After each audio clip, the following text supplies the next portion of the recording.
अनिल नाम के इंसान की पहली शादी होती है और शादी को सिर्फ 1 हफ्ते बीतते हैं और उसकी औरत उसे छोड़कर भाग जाती है।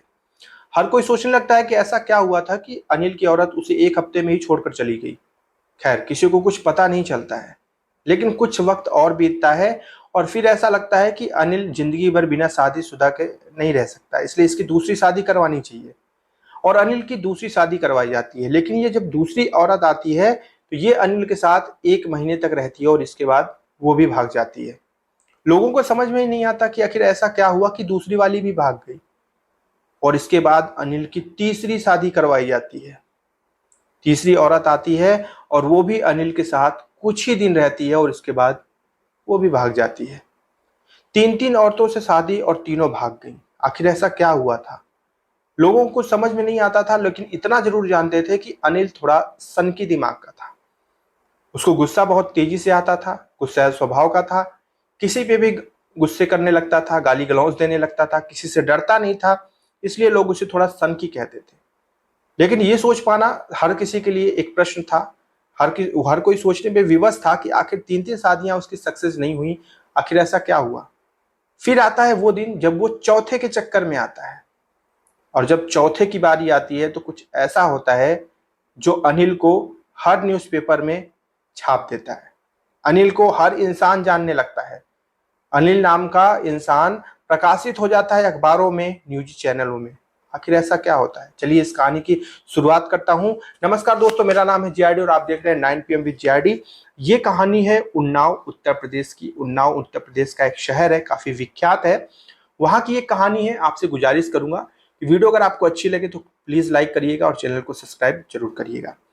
एक परिवार होता है और उस परिवार में राम सिंह नाम का इंसान होता है जो कि बड़े ही सीधे स्वभाव का आदमी होता है और उसकी पत्नी होती है रिंकी। रिंकी और राम सिंह की शादी काफ़ी पहले हो गई होती है, लगभग 18 साल की उम्र में दोनों की शादी हो जाती है। और इस दौरान इनका परिवार काफ़ी अच्छे से चल रहा होता है और राम सिंह और रिंकी को पहली संतान होती है, एक लड़की, जिसका नाम ये अंशी रखते हैं। और ये अंशी धीरे धीरे बड़ी होकर 22 साल की हो जाती है। जब अंशी 22 साल की होती है उस वक्त रिंकी की उम्र 42 साल हो गई होती है और राम सिंह की उम्र उस समय 48 साल रहती है। ये 2023 का वाक्यांश था। रिंकी अंशी की शादी करते हैं, बेटी की अच्छी से शादी कर देते हैं, वो अपने ससुराल चली जाती है। इसके अलावा राम सिंह के 2 बेटे थे, जिसमें एक बड़ा बेटा था जिसका नाम तनुज 18 साल का, जो कि मुंबई में एक प्राइवेट कंपनी में नौकरी करता था और वो घर पे बहुत कम आता था। और इसके बाद एक बेटा था जो कि 10 साल का था, तरुण नाम था जिसका, वो घर पे माँ और पिता के साथ ही रहता था। सारी चीज़ें सही चल रही थी, कहीं से कोई दिक्कत नहीं थी। लेकिन कुछ ऐसा होता है कि इन्हीं के बगल में 3 घर छोड़कर एक इंसान का घर था जिसका नाम था अनिल। ये वही अनिल है जिसकी शादी 3 बार टूटी, जिसकी 3-3 शादियाँ हुई। ये अनिल की जब पहली शादी हुई, दूसरी शादी हुई, तीसरी शादी हुई, ये सारी शादियाँ राम सिंह और उसकी पत्नी रिंकी के सामने ही हुई थी। जब 3-3 पत्नियाँ छोड़कर चली जाती हैं तो फिर जो है अनिल अकेले हो जाता है। और इस बार होता कुछ यूँ है जिसका अंदाज़ा किसी ने नहीं लगाया था, क्योंकि राम सिंह से 3-4 घर छोड़कर ही अनिल सिंह रहता था। 3 शादियाँ टूटने के बाद अनिल अपनी पड़ोस की रहने वाली रिंकी यानी कि राम सिंह की पत्नी के ऊपर नज़र डालता है। और देखा जाए तो अनिल को रिंकी बहुत पहले से पसंद थी, लेकिन रिंकी किसी की पत्नी, किसी की माँ थी, जाहिर सी बात थी। और इधर जो अनिल था इसकी शादियां भी 3-3 शादियां हुई थी, जिसकी वजह से इसे कभी इस तरीके से मौका ही नहीं मिला था कि वो रिंकी की तरफ अच्छे से निगाह डाल पाए। लेकिन जब तीसरी शादी टूटती है तो फिर हर किसी को लग जाता है कि अब कुछ करने से फायदा नहीं है, शायद अब अनिल जिंदगी भर बिना शादी के ही रहेगा। लेकिन अनिल की निगाह सीधे रिंकी के ऊपर पड़ने लगती है और रिंकी के ऊपर वो डोरे डालना शुरू कर देता है। इधर रिंकी भी अनिल को काफी अच्छा खासा भाव देने लगती है और इनका आपस में आंख मिचौली बहुत जल्दी इश्क में तब्दील हो जाता है। अगर आप उम्र देखें तो जिस वक्त इनके बीच में इश्क हुआ उस वक्त रिंकी की उम्र 42 साल थी और अनिल की उम्र लगभग 45 साल थी। यही इनकी उम्र थी और उस वक्त इनको आपस में इश्क हो जाता है। और इश्क होने के बाद ये इस चीज़ के लेके प्लानिंग करते हैं कि हमें क्या इसी गांव में रहकर बसेरा करना पड़ेगा, क्योंकि अनिल ये चीज़ कहता है कि तू हमेशा मेरे साथ नहीं रह पा रही है, तू चली जाती है राम सिंह के पास, तू उसकी मेहरारू है, मुझे अच्छा नहीं लगता, तुझे हमारी मेहरारू बनना पड़ेगा। रिंकी कहती है कि ये कैसे हो सकता है। राम सिंह कहता है कि एक काम करते हैं, गांव में अगर ये चीज करेंगे तो दिक्कत होगी, एक काम कर तू मेरे साथ भाग चल। तो रिंकी कहती है कि नहीं नहीं, मेरा एक छोटा बेटा है, अभी वो 8 ही साल का है, मैं उसको छोड़कर नहीं जाऊंगी, वो अपनी माँ के बिना अकेला हो जाएगा। तो अनिल कहता है कि चल उसको भी साथ में लेके चल। रिंकी को ये सुझाव अच्छा लगने लगता है, उसे लगता है कि हाँ चले जाना चाहिए। वो एक भी बार अपने पति राम सिंह की तरफ नहीं देखती है, उसे ये नहीं समझ में आता कि पिछले इतने सालों से जो राम सिंह से उसका जुड़ाव था वो कहाँ गया। वो अनिल के कहने पे अपने उस 8 साल के बेटे को अपने साथ लेती है और अनिल के साथ फरार हो जाती है। चारों तरफ इस चीज को लेकर शोर मच जाता है कि एक 42 साल की रिंकी एक 45 साल के अनिल के साथ एक 8 साल के बेटे को लेकर फरार हो गई। इधर राम सिंह अकेला हो जाता है क्योंकि उसका बड़ा बेटा मुंबई में होता है और उसकी बिटिया की शादी हो गई होती है, तो राम सिंह अब घर पे अकेले ही रहता है। लगभग उसकी पत्नी यानी रिंकी को गए 2 साल बीत जाते हैं और 2 साल तक कोई खबर नहीं पता चलती कि रिंकी किस अवस्था में है, अनिल के साथ कहाँ रह रही है, अनिल उसको कहाँ पर लेकर रह रहा है, किसी को कुछ पता नहीं चलता है। 2 साल बीत जाते हैं और 2 साल बाद अचानक से रिंकी गांव में वापस आती है अपने बेटे के साथ, और उसके बेटे की उम्र अब 10 साल हो गई होती है, यानी कि जो तरुण है वो 10 साल का हो गया होता है।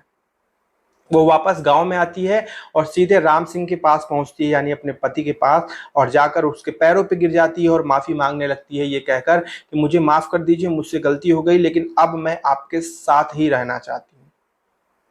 ये चीज राम सिंह सुनता है तो वो कुछ नहीं बोलता है, उसे ऐसा लगता है कि माफ करें या ना करें क्या फर्क पड़ता है, 2 साल तुम कहाँ थी, कैसे थी, हमें तो कुछ पता भी नहीं। ज्यादा इस पे बहस न करते हुए राम सिंह कुछ नहीं बोलता है और वापस अपने कमरे चला जाता है। और यहाँ पर रिंकी अपने बेटे 10 साल के तरुण के साथ वहां पर रहने लगती है। तरुण जब वापस अपने घर आता है तो उसे अपने पिता की याद हमेशा सताती रहती थी, उसे राम सिंह की बहुत याद आती थी। तो जब वो घर वापस आता है तो वो बहुत खुश होता है कि वो वापस अपने घर आ गया, अपने पिता के पास आ गया। उसे किसी तरह की कोई दिक्कत नहीं थी और फिर से एक नया जीवन शुरू हो जाता है। राम सिंह में और उसकी पत्नी रिंकी में बहुत ज्यादा बातचीत तो नहीं होती क्योंकि उनके बीच में थोड़े से तनाव थे, लेकिन फिर भी चीजें काफी हद तक सही हो रही थी। और इस दौरान जो अनिल है वो वापस गांव में अनिल भी आता है और आने के लगभग 1 हफ्ते बाद वो रिंकी को फिर परेशान करना शुरू करता है और ये चीज कहने लगता है कि तू वापस से मेरे साथ बाहर चल। रिंकी इस चीज को मना करने लगती है, वो कहती है कि अब मैं तुम्हारे साथ बाहर नहीं जाऊंगी, मुझे मेरे परिवार के साथ रहना है, मुझे मेरे पति के साथ रहना है, मुझे मेरे बेटे के साथ रहना है, इसलिए अब मैं तुम्हारे साथ नहीं जाऊंगी। अनिल को यह बात चुभ जाती है, उसे बहुत बुरी लगती है और उसका गुस्सा 7वें आसमान पे पहुंच जाता है। और भोर का वक्त होता है, लगभग 5 बजे सुबह का वक्त होता है। उस दौरान जो राम सिंह है वो छत पर सो रहे होते हैं और उनका बेटा तरुण आंगन में सो रहा होता है और उसकी अम्मा यानी कि रिंकी भी आंगन में सो रही होती है। और अचानक से घर में किसी की एंट्री होती है और वो होता है अनिल। हाथ में उसके एक कुल्हाड़ी होती है और वो आता है और आते ही सीधे रिंकी के गर्दन पे कुल्हाड़ी से वार कर देता है। और वार इतना खतरनाक होता है कि एक ही वार में रिंकी छटपटा कर जमीन पर गिर जाती है। पास में जब जो तरुण होता है वो देखता है तो वो भी बचाव के लिए जाता है, लेकिन तरुण के ऊपर कुल्हाड़ी से अनिल वार कर देता है और कुल्हाड़ी तरुण को छू कर निकल जाती है। तरुण समझ जाता है कि यहाँ पर रुकना यानी कि मौत का सामना करना जैसा है। तरुण तुरंत वहां से भागकर बाहर जाकर चिल्लाने लगता है कि अनिल आकर उसकी माँ को मार डाला। और ऐसा सुनते ही आसपास पड़ोस के लोग प्लस राम सिंह सब लोग मौके वारदात पे पहुंचते हैं और अनिल को पकड़ लेते हैं और पुलिस को सूचित करते हैं। पुलिस आती है और अनिल को गिरफ्तार करती है।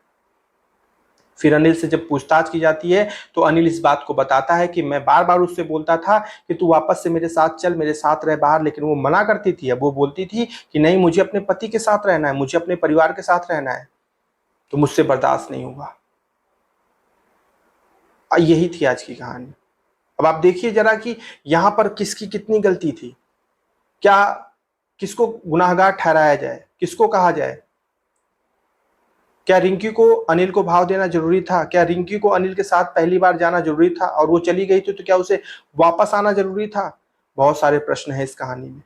जो हमें सोचने पर विवश कर देते हैं। खैर, आप जो भी कहना चाहते हैं आप जरूर कमेंट करके बताइएगा। मैं आपके सारे कमेंट्स पढ़ता हूं, इसलिए जो है मुझे पता चलेगा कि आपके इस पे क्या विचार है। खैर, कल रात्रि जो है हम फिर मिलेंगे 9 बजे एक सच्ची घटना पे आधारित कहानी लेकर आपके सामने हाजिर होंगे। तब तक आप अपना ख्याल रखिएगा, जहां पे भी रहिए सावधान रहिए और सुरक्षित रहिए। मिलता हूं अगली वीडियो में। जय हिंद।